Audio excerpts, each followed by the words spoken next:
नाज़रीन आदाब, आप देख रहे हैं प्रोग्राम हेल्थ और हम, और मैं हूं आपकी मेज़बान हफ्सा खान। हेल्थ और हम महज एक प्रोग्राम नहीं बल्कि एक ऐसा प्लेटफॉर्म है जहां आप छोटी से छोटी बीमारी के बारे में जानकारी हासिल कर सकते हैं।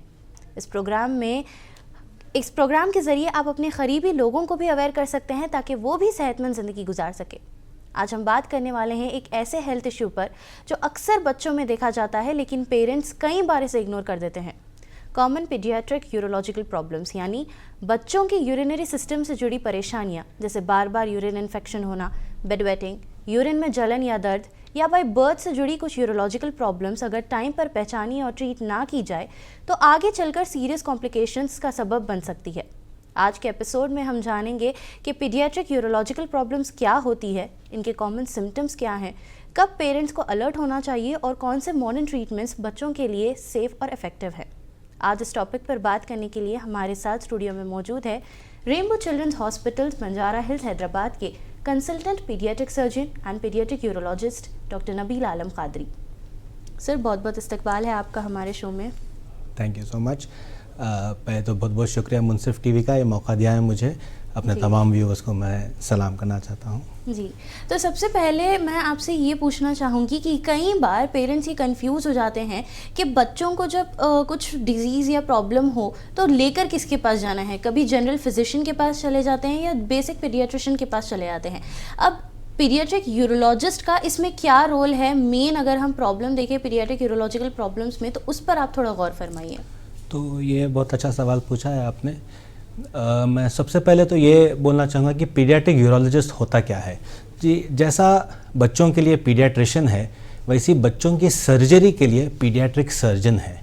पीडियाट्रिक सर्जन और पीडियाट्रिक यूरोलॉजिस्ट दोनों भी एक है। हम स्पेशल ट्रेनिंग लेते हैं बच्चों के लिए, बच्चों में कैसा ऑपरेट करना चाहते हैं। हमारी जनरल सर्जरी के बाद एक ट्रेनिंग होती है सिर्फ बच्चों में ऑपरेशंस कैसा करते हैं, क्योंकि इन्हें स्पेशल केयर की ज़रूरत होती है।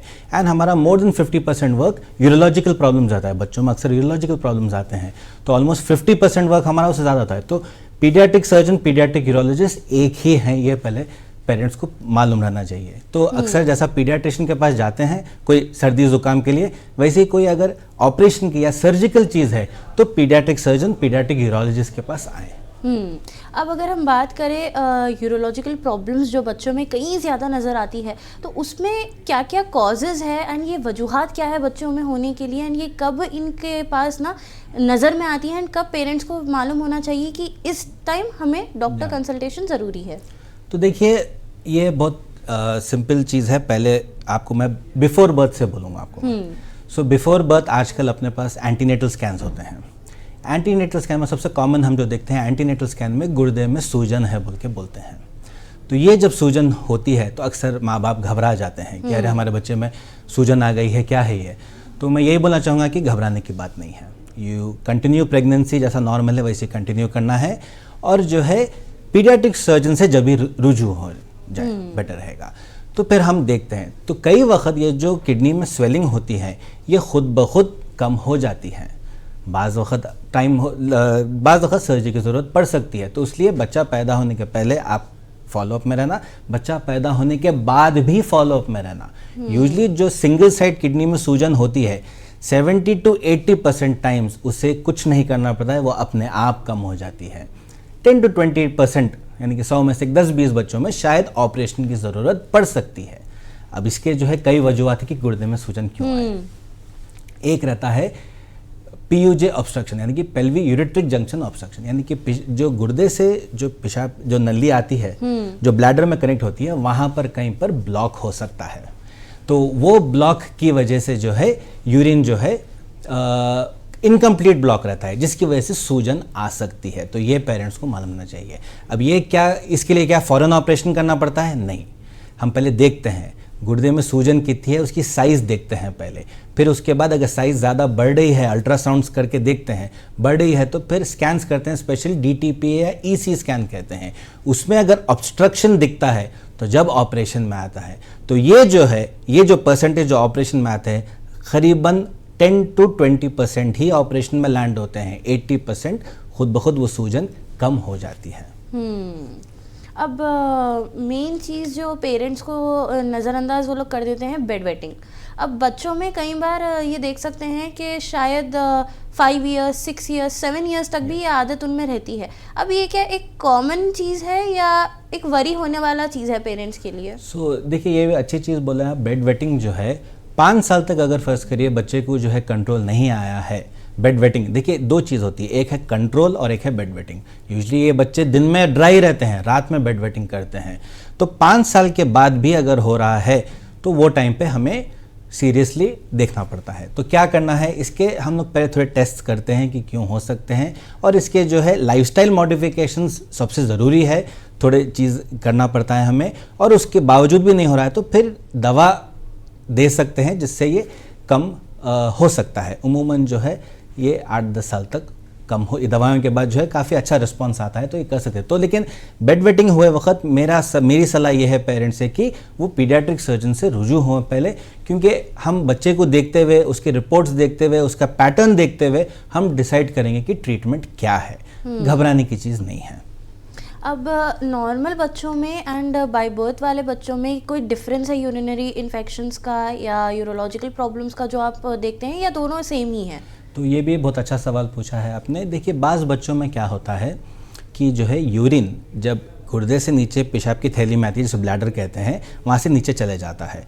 जाते वक्त बाज़ वक्त रिफ्लक्स हो सकता है, यानी कि वापस किडनी पे मारती है यूरिन, तो उसे रिफ्लक्स कहते हैं। तो ये बच्चों में यूरिनरी ट्रैक्ट इन्फेक्शन होता है।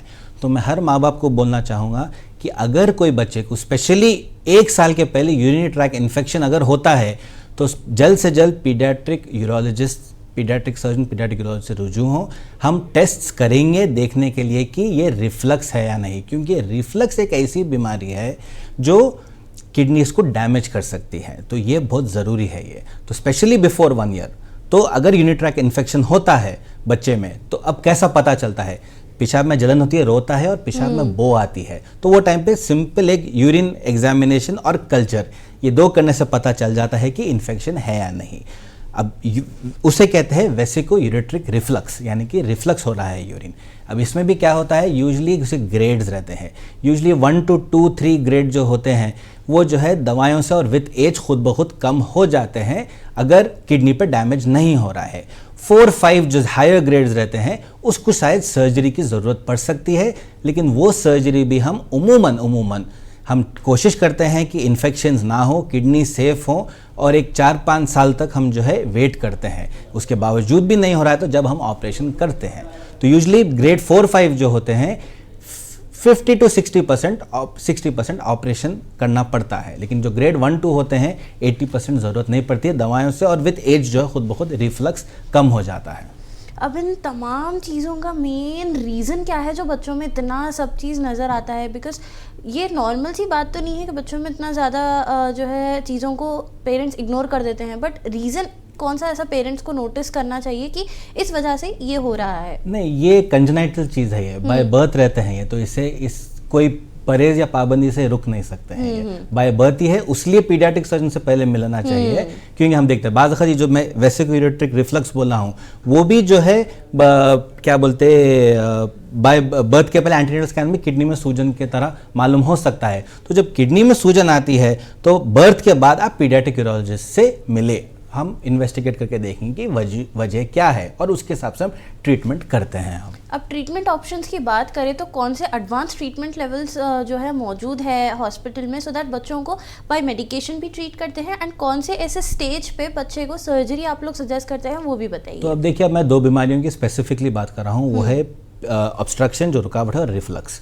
तो ऑब्स्ट्रक्शन जो होता है, हम टेस्ट करने के बाद अगर फ़र्ज़ करिए बच्चे को ऑपरेशन की ज़रूरत पड़ी तो आजकल हम लैप्रोस्कोपिक ही करते हैं। हमारे पास बाज़ बच्चे आते हैं जो 1.5-2 महीने के रहते हैं, हम उनमें भी लैप्रोस्कोपिक के द्वारा ही करते हैं। 3 mm के इंसेशंस रहते हैं, छोटे छोटे इंसेशंस में ये सर्जरीज हो जाती हैं। तो लैप्रोस्कोपी के द्वारा वो जो ब्लॉक है उसे काट कर हम फिर जोड़ देते हैं ताकि यूरिन का फ्लो फ्री हो।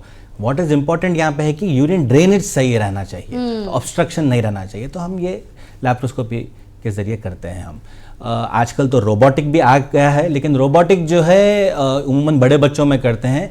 छोटे बच्चों में रोबोट नहीं कर सकते, क्योंकि वो मशीन काफ़ी बड़ी रहती है, तो छोटे बच्चों में थोड़ा मुश्किल रहता है करने को। बाज़ है जो 2 महीने के बच्चों में भी करे सो हैं, बट 6 मंथ्स एंड 1 ईयर के ऊपर के बच्चों में करने को कंपनी के रिकमेंडेशंस थे, सुना था मैं, बट इट डिपेंड्स। रही बात रिफ्लक्स की, जैसा मैं बोला हूँ कि आप कैसा भी वेट करना चाहिए। रिफ्लक्स में और एक ट्रीटमेंट है, उसे कहते हैं डेक्सेल इंजेक्शन भी बोलते हैं। यानी कि हम क्या करते हैं, जो ओपनिंग होती है वहाँ पे एक इंजेक्शन दवा डालते हैं, जिससे जो ओपनिंग बड़ी है, जैसे रिफ्लक्स हो रही है, वो ओपनिंग छोटी हो जाए। लेकिन इसका जो है सक्सेस रेट अराउंड 80% है, तो ये ऑप्शन लो ग्रेड रिफ्लक्स में हम दे सकते हैं। नहीं तो ओपन सर्जरी भी कर सकते हैं, नहीं तो वेसिकोस्कोपिक रीइम्प्लांट करते हैं, यानी कि सेम लैप्रोस्कोपी के जरिए ही हम वो यूरेटर्स को फिर से जोड़ते हैं ताकि ये रिफ्लक्स ना हो। अब पेरेंट्स को डाइट में कोई ऐसी चीज़ है बच्चों में जिसका ध्यान रखना चाहिए, सो दैट डाइट की वजह से ये अफेक्ट करे, ऐसे कोई चीज़ नहीं, ये डाइट्स का कोई रिलेशन नहीं है, डाइट्स का कोई रिलेशनशिप नहीं है, यानी कि बच्चे जो भी खा रहे हैं कर रहे हैं वो जो नॉर्मली खा सकते हैं। बिल्कुल खा सकते हैं, इसमें कोई वो नहीं है। अब बच्चों में कई बार ये भी देखा जाता है कि वो लोग ना यूरिन में जलन जो होती है, मोस्ट कॉमन चीज़ जो पेरेंट्स इग्नोर कर देते हैं वो है जलन वाला पार्ट। अब इसको यूजुअली बच्चा जब 6 महीने या 5 महीने का होता है, यूजुअली इस पीरियड में दिखाई देता है। तो जैसे कि आपने बताया कि अगर यूरिन में स्मेल आती है या बच्चा रो रहा है तो उससे डिटेक्ट करना है, तो भी पेरेंट्स उस चीज़ पे इग्नोरेंस दे देते हैं। अब पेरेंट्स के लिए आप इस पे क्या अवेयरनेस देना चाहेंगे? ये बहुत अच्छी चीज़ बोला है, ये ही मेरा मेन मकसद है आज की बात करने का, कि जब भी ऐसा होता है, सिंपल इसमें कोई ब्लड टेस्ट भी हम नहीं करते हैं, यूरिन टेस्ट में पता चल जाता है कि इन्फेक्शन है या नहीं। इन्फेक्शन अगर है तो अगर देखिए इन्फेक्शन कब होता है स्पेसिफिकली, वेसिको-यूरेटिक रिफ्लक्स जो वापस रिवर्स मारता है यूरिन, उसमें होता है।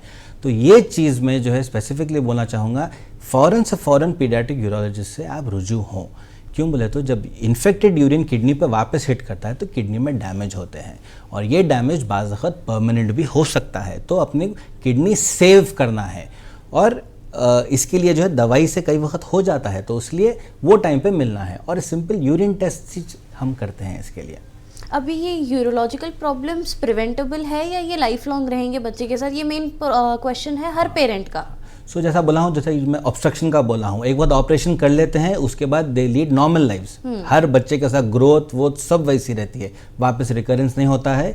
और रिफ्लक्स का भी यही है कि रिफ्लक्स एक वक्त रिफ्लक्स ट्रीट हो गया है, रिफ्लक्स बंद हो गया, तो फिर वापस वो नहीं आता है। तो इसलिए पहले ही देख लेना, आइडेंटिफाई द सिचुएशन, समझ जाना कि क्या है, मालूम करना, उसकी वो लेना। एक वक्त आप जो है वो हो गया तो उमूमन उसके बाद अपने को तकलीफ नहीं होती है। अब बच्चों में जो सर्जरी आप करते हैं उससे क्या कोई साइड इफ़ेक्ट्स बाद में देखने को मिलते हैं, या ये इस बच्चे के लिए कम्प्लीटली सेफ़ है? थोड़ा उस पर ब्रीफ एक्सप्लेनेशन दीजिए। तो लोग अक्सर यही डरते हैं कि अरे छोटे बच्चे में सर्जरी कैसा करेंगे आप, एनेस्थीसिया का डर रहता है। तो मैं वही बोलना चाहूँगा कि देखिए एनेस्थीसिया अभी बहुत एडवांस हो गई है। तो जैसा मैं पीडियाट्रिक सर्जन हूँ, हमारे पास ट्रेंड पीडियाट्रिक एनेस्थेटिस्ट रहते हैं जो सिर्फ बच्चों में ही एनेस्थीसिया देते हैं। तो हमारे लोग जो है ये एनेस्थीसिया देते हैं और ये सेफ रहता है। रही बात सर्जरी की, सर्जरी बड़ों में करो बच्चे में करो इज़ द सेम थिंग। तो हम क्या करते हैं, मिनिमल इन्वेजिव करते हैं, छोटे स्कार्स रहते हैं। तो इसलिए हम बोला हूँ कि हम लोग जो ट्रेंड है पीडियाट्रिक सर्जरी, हम ट्रेंड है बच्चों में करने के लिए कम से कम इंसिशंस में, कम से कम बाद में दर्द हो वैसा, क्योंकि देखिए बाद वक्त बच्चा बोल नहीं सकता है, तो दर्द पेन मैनेजमेंट बहुत इंपॉर्टेंट है। तो हम पेन मैनेजमेंट भी पे बहुत ज़्यादा ध्यान देते हैं हम, ताकि सर्जरी का प्रोसेस जो है उससे बच्चे के लिए ट्रॉमा ना हो, उसके लिए सदमा ना हो, बच्चे के लिए बाद में उसे याद ना हो। तो वो सब चीज़ हम ख़ास तौर से देखते हैं बच्चों में। अब डॉक्टर साहब, सबसे एक कॉमन सेंसिटिव टॉपिक पे मैं अगर आपसे बात करूं तो कई बार ये देखा जाता है, जैसे स्टार्ट में हमने डिस्कस किया था कि बाय बर्थ जब बच्चे में डायग्नोस होता है, जब बच्चा अंदर ही होता है एक फीटस के रूप में, तो वहीं पे किडनी स्वेलिंग डायग्नोस हो जाती है। और जब डॉक्टर्स पेरेंट्स को इन्फॉर्म करते हैं तो कई बार पेरेंट्स ऐसा कदम उठा लेते हैं कि वो बच्चा दुनिया में लाना ही नहीं चाहते ऐसा। तो इस चीज़ पे आप क्या कहना चाहेंगे कि मतलब पेरेंट्स ये कदम उठाना सही है या गलत है? थोड़ा उस पे बोलिए। मैं स्ट्रांगली बोलूँगा कि ये गलत है। क्यों बोले तो जैसा आपको बोला हूँ मैं, किडनी में सूजन जब आती है तो ये सूजन जैसा बोला हूँ 80 to 80%, 70 to 80% टाइम्स इसे ऑपरेशन की ज़रूरत नहीं पड़ती है। जो थोड़ी बहुत ऑपरेशन की ज़रूरत पड़ती है वो भी जो है उससे बाद में ज़िंदगी को यूजुअली कुछ नहीं होता है, they lead normal life, normal ज़िंदगी जीते हैं ये बच्चे। तो ऐसा गलत कदम आप मत उठाइए। बाज़ कंडीशंस है जैसा कि बच्चों में होता है कॉल पोस्टीरियर यूरेथ्रल वाल्व, यानी कि यूरिन की जो पेशाब की नली नीचे से जब जाती है वहाँ पे ब्लॉकेज रहता है।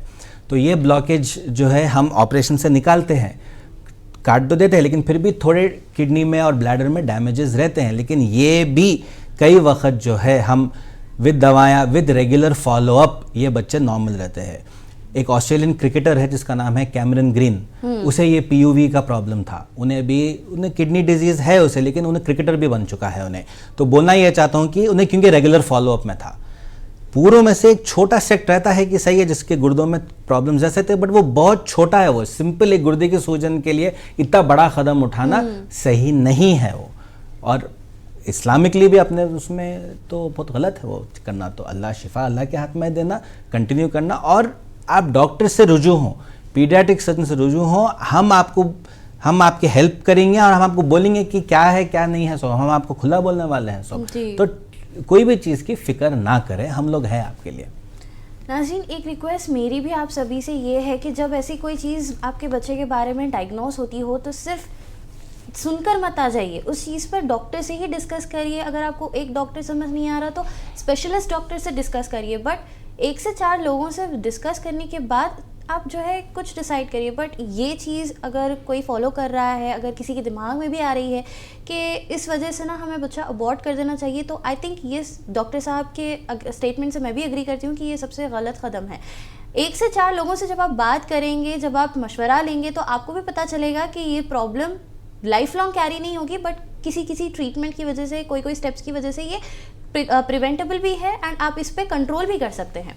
अब हम आगे बढ़ते हैं टॉपिक की तरफ। तो और कौन से यूरोलॉजिकल प्रॉब्लम्स जो है बच्चों में नज़र आते हैं बट लोग जो है उसमें देख नहीं सकते हैं, उस पर बोलिए। एक बहुत कॉमन चीज़ हम देखते हैं जैसा कि बच्चों में पेशाब में जलन। तो पेशाब में जलन हमें जो है इन्वेस्टिगेट करना पड़ेगा। एक कॉमन कॉज है जैसा बोला यूरिन ट्रैक इन्फेक्शन, वो हो सकता है रिफ्लक्स की वजह से। और एक बहुत कॉमन आजकल हम देख रहे हैं, स्पेशली आजकल की डाइट की वजह से, उसे कहते हैं हाइपर यूरिकोसूरिया, यानी कि बच्चों जो है यूरिन में छोटे छोटे यूरिक एसिड के क्रिस्टल्स पास करते हैं। अब ये क्रिस्टल्स के जाने की वजह से जो है उमूमन जो है पेशाब में जलन होती है। अब ये पेशाब की जलन सीवी यूरिन एग्जामिनेशन करते हैं, यूरिन में नॉर्मल रहता है, लेकिन फिर भी जलन होती है, तो अक्सर माँ बाप डर जाते हैं। तो मैं वही बोलना चाहता हूँ, जब ऐसा है आप एक पीडियाट्रिक यूरोलॉजिस्ट से रुजू हों। हम इसके थोड़े स्पेसिफिक टेस्ट रहते हैं, वो भी यूरिन टेस्ट रहते हैं, इससे हमें पता चलेगा कि ये है या नहीं। और अगर ये है, इसका इलाज भी वेरी सिंपल, एक नॉर्मल दवा से ही कम हो जाता है ये। तो कभी भी आपको पेशाब में जलन बच्चे को है, आप प्लीज़ पीडियाट्रिक यूरोलॉजिस्ट से रुजू हों। और आजकल का एक ट्रेंड मैं आपको बताते चलूँ कि बच्चों में ही नहीं बड़ों में भी अगर कोई इश्यू है तो सबसे पहले लोग जाते हैं कोई तो गुट्टी दवा ऐसे चीज़ों के पास जाते हैं कि भाई ये अगर ये जड़ी बूटी की चीज़ हम इनको दे दिए तो ये कम हो जाती है, ऐसा हो जाती है। और बहुत फेमस सी जगह है कर्नाटका में, तो उसके ऊपर आप क्या कहेंगे कि ऐसी कोई चीज़ बच्चों के यूरिनरी इन्फेक्शंस की या यूरिनरी प्रॉब्लम्स के लिए इफेक्टिव है या नहीं? देखिए, मैं ये सेंसिटिव टॉपिक है, ये काफ़ी है जी। तो मैं इस पे मैं एक ही चीज़ बोलना चाहूँगा मैं आपको कि एलोपैथी और इसमें जो डिफरेंस है, एलोपैथी जो है हमें बहुत strict control evidence based medicine है। एविडेंस बेस्ड मेडिसिन का मतलब यह है कि हम बच्चों में हम देखते हैं, टेस्ट्स करते हैं, और बहुत स्ट्रिक्ट टेस्ट होते हैं। जब वो टेस्ट के बुनियाद पे हम ट्रीटमेंट्स हम शुरू करते हैं, इनू कहने से उनू कहने से, इससे शिफा होने से उससे शिफा, वैसा नहीं है। हमारे जो दवाएं होते हैं एलोपैथी में, वो एविडेंस बेस होते हैं, यानी कि उस पर बाज़ाब्ता स्टडीज़ होते हैं, हज़ारों लाखों लोगों के स्टडीज़ होते हैं, उसके बाद ही एक ट्रीटमेंट जो है बनता है। ये तो आपके अक़ीदे पे है, बट मेरा बोलना यह है कि आप अक़ीदा हमारे पे भी रखें। आजकल यही ट्रेंड चल गया है कि होम रेमेडीज़ ज़्यादा इस्तेमाल हो रही हैं और डॉक्टर क्योंकि पैसा बचाना है। इन शॉर्ट अगर मैं आपको हर ह्यूमन बिहेवियर का बोलूँ तो डॉक्टर के पास जाएंगे, वो लोग इतनी बड़ी लिस्ट बना के हमें देंगे कि गोलियों में दवाइयों में ही 5,000 रुपये ऐसे चलेंगे या 1,000 रुपये ऐसे चलेंगे। तो वो पैसे की बचत में होम रेमेडीज़ पर काफ़ी ज़्यादा फोकस करते हैं। मैं देखा पैसे की बचत भी है, लेकिन मैं जो देखा जो कई वक्त ये यूनानी ये सब में बाज जो देते हैं काफ़ी भी पैसे दे देते हैं वो लोग। पैसों से ज़्यादा मुझे क्या लगता है पेरेंट्स की माइंडसेट ये रहती है या तो जनरल पेशेंट्स की माइंडसेट ये रहती है कि अरे भाई ये जड़ी बूटी है, ये दे देंगे और जादू से इलाज हो जाएगा। आई थिंक ये माइंड तो एक मानो में वो इग्नोरेंस रहता है कि भाई वो लोग एक्सेप्ट भी नहीं करना चाहते हैं। तो ये माइंडसेट से ज़रा लोग हटना चाहिए, बस मैं ये बोलना चाहूँगा। मैं अब सबसे आखिर में डॉक्टर साहब मैं आपसे ये पूछूंगी कि सबसे लास्ट मैसेज प्रिकॉशनरी रहने दीजिए आप या बच्चों की हेल्थ इश्यू पे लेने दीजिए आप, पेरेंट्स को आप क्या कन्वे करना चाहेंगे? देखिए पेरेंट्स के लिए मैं बहुत सिंपल चीज़ बोलना चाहूँगा। कोई भी पीडियाट्रिक सर्जिकल प्रॉब्लम है यानी कि बच्चों में कुछ सर्जरी की ज़रूरत है तो पहले डरे नहीं। क्यों बोले तो बाज़ बच्चों में सर्जरी की ज़रूरत रहती है। आप ये अलबत्ता वो इत्मीनान रहना कि एक सर्जन है जो सिर्फ बच्चों में सर्जरी करता है, हम लोग ट्रेंड है आपके लिए, तो आप फ़ौरन पीडियाट्रिक सर्जन से रुजू हों। पीडियाट्रिक सर्जरी पीडियाट्रिक यूरोलॉजिस्ट एक ही है। तो मैं ये बोलना चाहूँगा कुछ भी यूरोलॉजिकल प्रॉब्लम है यानी कि गुर्दे का है, पेशाब का है, कुछ भी है, पेट का है, छाती का है, कुछ भी है, आप पीडियाट्रिक सर्जन से आप आपके पीडियाट्रिशियन से भी पूछ सकते हैं। आपके पीडियाट्रिशियन पीडियाट्रिक सर्जन के पास ही भेजने वाले हैं आपको। तो मैं यही बोलना चाहूँगा कि एक स्पेशलिटी है, एक हम लोग है जो स्पेशली ट्रेंड है बच्चों की सर्जरी के लिए। कुछ भी प्रॉब्लम है घबराइए मत। एनेस्थीसिया से डरते हैं, पीडियाट्रिक एनेस्थेटिस्ट है हमारे पास, तो बच्चों में सर्जरी की ज़रूरत पड़ सकती है और हम है आपके बच्चे की ख्याल रखने के लिए। बहुत बहुत शुक्रिया डॉक्टर साहब आपका हमारे साथ जुड़ने के लिए। एंड ये काफ़ी एक सेंसिटिव चीज़ है कि बच्चों की हेल्थ जो है वो बहुत ज़्यादा लोगों को देखनी चाहिए, बिकॉज आज अगर बच्चा सेहतमंद रहेगा तो आगे चल के वो फ्यूचर में बहुत कुछ कर सकेगा। जैसे कि आपने एक क्रिकेटर का एग्जाम्पल दिया है कि उसको भी ये प्रॉब्लम है एंड देन आगे क्रिकेटर बन गया। कोई एक दो एग्जाम्पल्स और ऐसे अगर आप एक और एक है अपने, क्योंकि उन्होंने I actually like to thank him, क्योंकि मीडिया में उन्होंने ओपनली आके बोले हैं। एक्टर है इमरान हाशमी। इमरान हाशमी के बेटे को जो है किडनी में कैंसर था, एक किडनी में, तो एक किडनी ऑपरेशन करके निकाल दिए थे। बच्चा अल्हम्दुलिल्लाह he is living a normal life. तो इमरान हाशमी खुद आके जो है उन्होंने बोले थे उन्होंने कि मेरे बच्चे में ऐसा सब था बोल के, तो वो बहुत अच्छी चीज़ है वो। आई मीन तो आप देखिए एक एक्टर का बेटा है, he is living a normal life, तो ये भी है। तो ये एग्जाम्पल्स है जो मीडिया में है आज, तो मैं वही एग्जाम्पल दे सकता हूँ मैं आपको। मैं तो सो ऐसा है ये, और हम लोग है उसके लिए डरने की तो कोई बात नहीं है। बच्चों में सर्जरी तो डर जाते हैं, डरिए मत। Well thank you so much doctor साहब once again, and I hope ये इन्फॉर्मेशन हमारे व्यूअर्स के लिए भी काफ़ी ज़्यादा सेहतमंद हेल्पफुल साबित होगी। और एक बात ये याद रख लीजिए नाजरीन कि बच्चों की यूरोलॉजिकल प्रॉब्लम्स अक्सर छोटी लगती है, लेकिन अगर इन्हें टाइम पर पहचाना और ट्रीट ना किया जाए तो आगे चलकर बड़ी परेशानियों का सबब बन सकती है। यूरिनरी इन्फेक्शन हो, बेड वेटिंग हो या किडनी से जुड़ी कोई भी परेशानी, पेरेंट्स का अलर्ट रहना और सही समय पर पीडियाट्रिक यूरोलॉजिस्ट से सलाह लेना बहुत ज़रूरी है। इसी के साथ हमारे साथ एक कॉलर जुड़े हैं, आइए उनसे बात करते हैं। जी हेलो। हेलो, ये मुंसिफ टैनलिस्ट है? जी जी हाँ, उसका था ना ये नंबर? जी हाँ मुंसिफ, हाँ वही थी। यार आपने नहीं उठाए, फरमाश करने का था। जी जी बोलिए, क्या सवाल है आपका? हेलो। दरअसल ये डॉक्टर साहब बैठे हैं हमारे पास, तो फ़िलहाल ये हेल्थ प्रोग्राम है। अगर बच्चों के रिलेटेड कोई सवाल आपको पूछना है तो आप उसके रिलेटेड ज़रूर पूछ सकते हैं। वेल आई थिंक ये हमारे टॉपिक के रिलेटेड कॉल नहीं था। खैर बढ़ते हैं लास्ट समरी एंड कंक्लूजन की तरफ। तो याद रखिए, अर्ली डायग्नोसिस और प्रॉपर ट्रीटमेंट से बच्चों की सेहत और उनका फ्यूचर दोनों प्रोटेक्ट किया जा सकता है। इसी अवेयरनेस के साथ हम आज के एपिसोड को यहीं एंड करते हैं। अपने बच्चों की सेहत का ख्याल रखिए और ऐसी ही ज़रूरी हेल्थ जानकारी के लिए देखते रहिए हेल्थ और हम, और बने रहे मुंसिफ टीवी के साथ।